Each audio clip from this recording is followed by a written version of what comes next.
Il y a tout un enjeu aussi pour vous simplifier la vie en tant que vendeur de granulés, puisqu'on va voir que le conditionnement actuel en sac et donc la palettisation qui va avec, c'est pas sans engendrer quelques contraintes logistiques. Donc tout d'abord, il y a une vraie problématique au niveau de l'espace. Stocker des palettes en magasin ou sur des plateformes logistiques, ça prend de l'espace, donc c'est un coût. Et en fonction de la taille des réserves d'un magasin, on peut être plus ou moins contraint et même limité finalement dans sa capacité à vendre et à répondre aux besoins des clientèles. Sachant aussi qu'il faut garder en tête que le marché du granulé est en croissance régulière. Certaines prévisions annoncent que d'ici à 10 ans, il serait même 2 fois plus gros qu'aujourd'hui en France, donc aussi porté un peu par les chaudières à granulés qui montent en puissance, mais le poêle à granulés va continuer de porter très fortement le marché. Donc, qu'en sera-t-il si la demande est 2 fois plus grande dans les prochaines années? Est-ce qu'on est en capacité d'encaisser des stocks beaucoup plus importants dans les magasins, des rotations plus fréquentes, etc. Il y a un vrai enjeu de massification de la vente et avec le système actuel, ça va alourdir la logistique du magasin, et sachant que des magasins ne pourront pas répondre puisqu'ils n'ont pas les capacités de stockage du granulé qui doit être stocké dans de bonnes conditions de température et d'humidité. La question des manutentions pour ce produit, elle est centrale. C'est un produit lourd, fragile. Hein. Les sacs plastiques sont fragiles. Donc, rien que la manutention, finalement, entre le déchargement des camions, ranger les palettes en réserve, faire les réapprovisionnements dans les rayons, tout ça, ça prend du temps. Et on sait aussi qu'il y a des tensions au niveau des recrutements. C'est jamais facile de trouver des équipiers, des collaborateurs.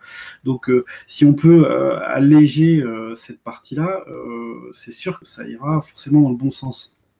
Donc, l'enjeu de la manutention, il est important. En plus, qu'est-ce qui se passe au cours de ces manutentions? Parfois, il y a des sacs qui sont percés. Donc, on se retrouve avec de la démarque, de la perte de marchandises. Il y a aussi des sacs percés en magasin. Donc, il y a un petit peu de démarque. Ça peut être plus ou moins significatif selon les magasins. Bon, certains trouvent des petites astuces pour revendre les sacs un petit peu moins chers. Mais c'est vrai qu'on a quand même de la perte. Et surtout, quand il y a du granulé étalé par terre, c'est un petit tracas de plus au cours de la journée, soit en rayon, soit en réserve, il faut aller le nettoyer, etc. Donc, la démarque, finalement, c'est un petit caillou dans la chaussure, mais qui est à ne pas oublier.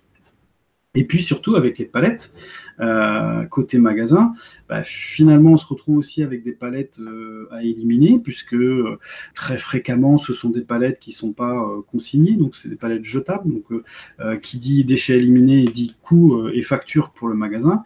La même chose pour les films plastiques.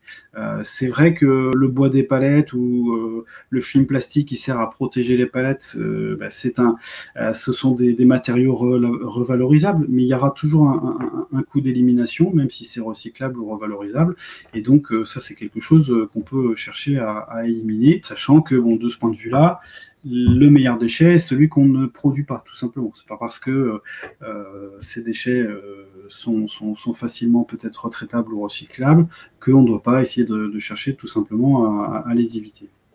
Donc voilà, côté logistique, entre la manutention, la production de déchets et la démarque, tout ça, ça fait finalement des coûts cachés liés à la distribution du pellet. Si on prend en compte aussi, j'y reviens, l'espace occupé par les palettes aussi en magasin, quand on voit la marge commerciale dégagée, peut-être que sur ces mètres carrés-là, on peut aussi vendre des produits à meilleure valeur ajoutée. L'intérêt de passer la vente en vrac et en libre service à l'extérieur du magasin, ça a un intérêt du point de vue de la réduction des coûts cachés, que ce soit en termes d'espace, de manutention ou de démarque. Surtout, il faut encore une fois se projeter dans l'évolution du marché. La croissance de granulés est à la hausse. Donc, comment massifier la distribution sans démultiplier aussi le temps dédié à la manutention, sachant que c'est difficile de recruter, et sans pousser les murs des magasins et des entrepôts logistiques. Il y a un vrai enjeu de transformation de l'organisation de la vente du pellet par rapport à ce futur qui s'annonce très positif pour la vente, mais avec des conséquences logistiques opérationnelles significatives.